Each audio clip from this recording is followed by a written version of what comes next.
Sara Gutterman, CEO of Green Builder Media, and I'm here today with Henk Rogers, the founder and CEO of Blue Planet Energy. Can you give us a brief version of the origin story and tell us what makes blue ion technology different? I have a foundation in Hawaii working to end the use of carbon-based fuel, and we passed a law that helped the solar industry.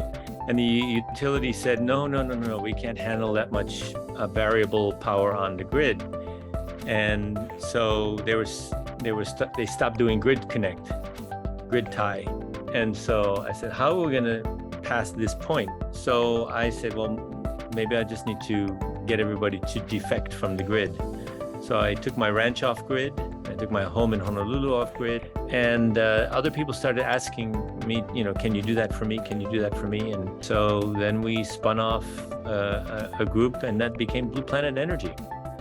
So the reason we ended up with lithium ferrous phosphate is I asked for a battery that was going to be made by a company that was still going to be around 20 years from now.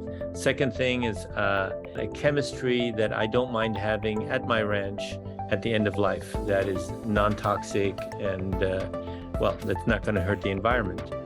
The third is that was really nice about the lithium iron phosphate chemistry is that they never catch on fire. Tell us a little bit more about why blue ion is optimal for off-grid applications. Some of our business is replacing lead acid batteries for people who are not near the grid. So when you compare our batteries, for example, to lead acid, we're much smaller, much lighter, and we don't have any nasty acid. Lead and acid, they're already nasty. But our technology was built to be off-grid in the first place because I took my ranch off-grid. We are not connected to the grid at all.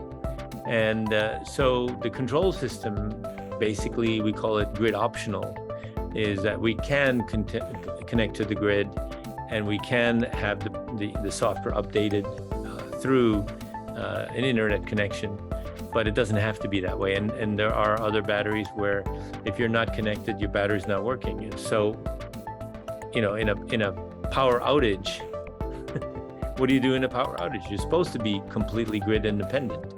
And so we made sure that our batteries run no matter what happens.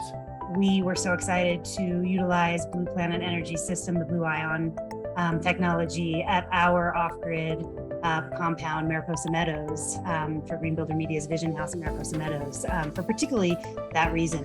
What do you see, as battery storage continues to get R&D investment, and as we're seeing even the oil companies now starting to put funding into battery storage because they see the importance of that sector in, again, kind of streamlining the adoption of renewables at mass scale. Tell us a little bit about your vision for the overall segment. The future is microgrids. We still live in a world where there are single points of failure that power islands or cities or whatever. So the future is more localized microgrids that require local storage. And then if there's a reason where when you don't have enough, you can borrow some from the neighbor. So the grid should be connected and they should, be indestructible like the internet. The internet doesn't have a single point of failure. If a server goes down somewhere, the rest of the internet takes over and data keeps on moving. It should be that way with energy. And the answer is we need to figure out when the peak loads are and manage the peak loads. And there's got to be times when the grid says, or the microgrid says, don't do your laundry now, or don't use your microwave, or whatever it is. There's got to be little thing that makes sure that we don't have to overbuild. Obviously, we have this Inflation Reduction Act that was passed. Share your thoughts on the IRA and anything that you know that. This is wonderful. I mean, I didn't, frankly speaking, I didn't think that we were going to get here. But and we're so sorely lagging behind our commitments in the Paris Agreement. that this is sort of music. And if we actually carry through on the investment to switch to renewable energy, we will be the most powerful country in the world. When we put our mind to it in this country, we can do anything. And so we can show the world, and then we can start being the exporters of renewable energy technology once the government has finally said, yeah, we'll actually help you get this business started. Tell us what you see for the future of renewable energy adoption in particular, but specifically battery storage technology in the next 1, 2, 5, 10 years. I like to use the word exponential growth. I would say that if we double the business every year, in 10 years, we will have a serious amount of renewable energy. We'll be limited by some of the resources that go into it now.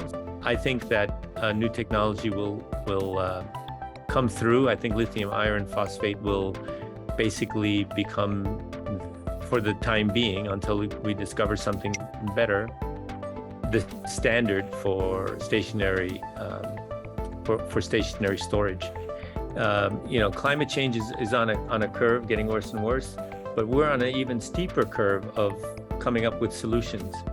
So I want people to understand that we are doing this. This is not something, I don't have hope.